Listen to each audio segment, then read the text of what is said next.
নতুন ভাবে জুটি বাঁধলো নাইমার সাথে গানে সেরা চমক দেওয়ার জন্য। দর্শক বন্ধুরা দেখেন, এই যে দেখেন এখানে সবাই দাঁড়িয়ে গেছে আপনাদের, হ্যাঁ বন্ধুরা, শুধুমাত্র আপনাদের গানে বিনোদন দেওয়ার জন্য। এবার বন্যা জুটি বেঁধেছে নাইমার সাথে। তো আমি আশা করছি এই দুইজন, একে তো বন্যাকে সবাই পছন্দ করেন, গানও পছন্দ করেন, তারপরে নাইমা আবার সাথে রয়েছে। আমি আশা করছি আপনাদের গানে মুগ্ধ করে দিবে এই দুইজন আজকে। তো বন্যা, কি অবস্থা, দর্শকদের কেমন লাগবে গান? আর নতুন করে জুটি বেঁধেছো, কেমন হবে একটু দর্শকদের বলো তো। খুব ভালো লাগবে।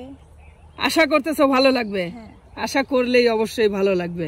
নাইমা, হ্যাঁ ভাইয়া, তোমার মতামত কি? আমার মতামত গানটি দর্শকদের কাছে ভালো লাগবে। এখন ভালো লাগার জন্যই বলতেছি, তাদের কাছে কেমন লাগবে জানি না। আচ্ছা আচ্ছা, তোমরা ভালো লাগার চেষ্টা করব। হ্যাঁ, ভালো লাগানোর চেষ্টা করবে, সর্বোচ্চ দিয়ে গাওয়ার চেষ্টা করবে, বরাবরের মতো যাতে দর্শকদের মন ছুঁয়ে যায়।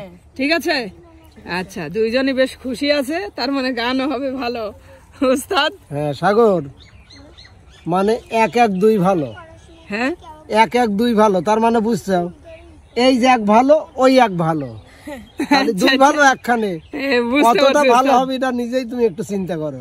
উস্তাদ, অবশ্যই অনেক ভালো হবে, বরাবরের মতো যাতে দর্শকরাও পছন্দ করে সেভাবেই গাওয়ানোর চেষ্টা করবেন। অবশ্যই অবশ্যই। তাহলে আর বেশি কথা না বলি, আমরা গানে চলে যাই আজকে। ধরো।